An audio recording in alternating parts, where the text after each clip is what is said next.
Hey, good morning everybody. Just thought it'd be a good idea to have a quick chit chat about driving down big sand dunes, or driving down any sand dune really, because we've featured that in some videos over the years, and there's obviously going to be more of it, and it can be very dangerous. So I thought I'd give you a little bit of scenery here this morning while we just have a quick chit chat about driving down sand dunes.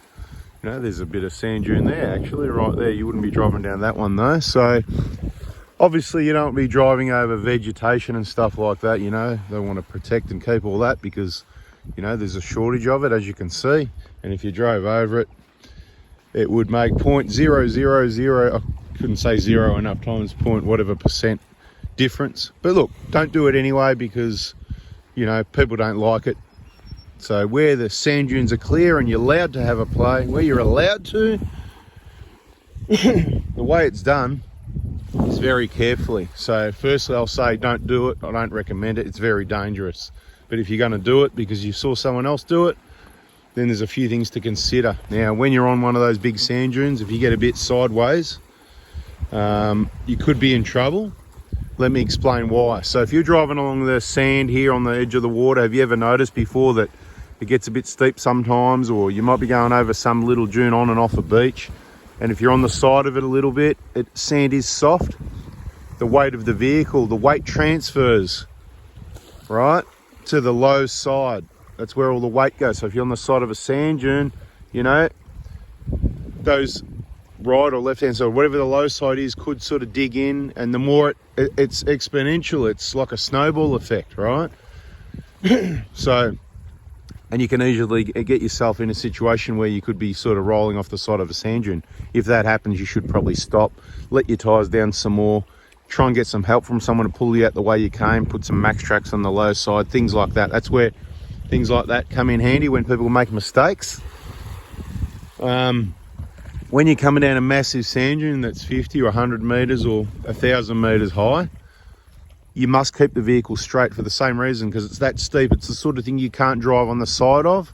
Your vehicle's going to dig in big time on the low side, and it's going to go over. Park on firm sand like that, right? So just think about, you're coming down, you're freaking out, but you're going, oh, well, he did it, so I can do it. So if you've got to keep the vehicle straight, firstly, you've got to eye it out. You've got to get out and have a look at it first and go, well, you know, is it flat enough that you can go down? As in, you know, or has it got undulations? Has it got a drop off? Because as I said, point out, because of the wind, the way it sets up the sand dunes for you, sometimes you can go down something and it's got a big sheer drop off behind it that you can't see yet. Okay, so keep the vehicle straight, low range, first gear, nice and slow, right? Keep it straight, right? That means no panicky steering adjustments.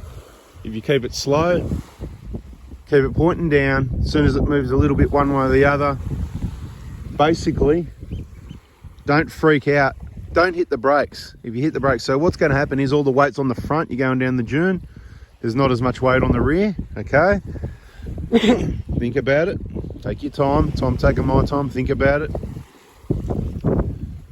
And because the weight's on the front, the back could be heavier and it might want to sort of come around and go down faster than the front.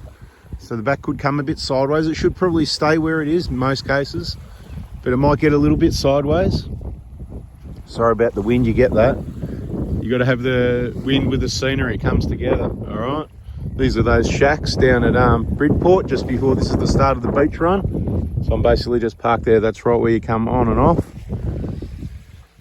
Anyway, so keep it straight.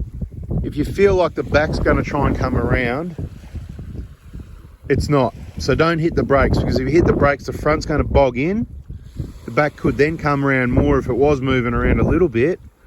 You're going to get sideways. When you get sideways on something that big, there's a good chance that you could actually roll the vehicle. A very big chance, because of the steepness of the sand dune. And as we already discussed, like on any part of sand where it's a bit, you know, you're getting uneven on the side there. So you just really got to keep it straight. It is dangerous. I don't think you can just do it because somebody else did. You'll probably be okay. There's this thing called luck, and a lot of people are lucky. and there's a thing called experience, practice, and some skills. So you really need to probably start off on some smaller stuff. There's a lot of smaller sand dunes you can go over that are only 2, 3, 4 meters and get a feel for that and feel what's going to happen. But my main key thing would be keep it straight is the number 1 rule. Number 2 would be don't hit the brakes. Okay, maybe, just maybe, if you needed brakes you could use your handbrake, but let's not go there. I'm not doing driver training skills on this one. I'm just saying be careful, okay? I know I've waffled for 5 minutes, but scenery as well, right? I can not talk. Anyway, just thought I'd help you out and give you a bit of info. If anything, I would click it into second, click it into third. As say you're getting halfway down and it just got ridiculous. It was even steeper and there was, I don't know, there was some drop off really. I mean, you might have to, you know, click it in the next gear and get on the gas, but you don't want to be going too fast either. So the key is to do it in low range first, super slow. You're in sand, you won't need brakes. The sand will keep you slow. You'll probably need to, well, depending on the depth, the height, the angle, the steepness, you might need to accelerate down a little bit, and that's good. If that's the situation, it means it's not too steep and you've got resistance from the sand. Make sure you've got your tires let down to keep you slow and to give you as much traction as possible, depending how soft it is, how steep it is, lots of variables. It all comes with experience. So don't just jump straight in the deep end if you don't know how to swim. Anyway, I think I've waffled enough. Put a bit more footage in after the waffle. A little bit before, a little bit after. Hope you enjoyed it. Hope you're enjoying the scenery. Very breezy out here today. That's windy Tassie for you. Like a lot of states, actually, it seems like they're always bloody windy, doesn't it? Melbourne's just looking better and better. Not that I like Melbourne, the city itself. Victoria, let me just say. Victoria, yeah, look, I mean, you can get your run of good and bad weather, I know, anywhere, can't you? But look, this is nice here. It's just the breeze is a bit of it's not bad here for me, but, you know, it's just a bit annoying for you guys because somebody's going to complain I can't hear because of the wind. And you know what? People say, oh, I need to invest in. I don't need to invest in anything. You need to invest in listening more carefully for the valuable education and information. And if you think I need to invest in it, you can invest in it and just send the equipment to me and I'll see if I can figure out how to use it. Or you can come along and show me how to use it. And then there's a better chance that I'll actually use it because I'm not too fussed. It's just the raw, genuine information. Thanks for watching. If you do like it, subscribe, turn the bell on for your benefit. And bada bing, bada boom. Then we'll catch you on the next video. See ya. Sandblast on my legs.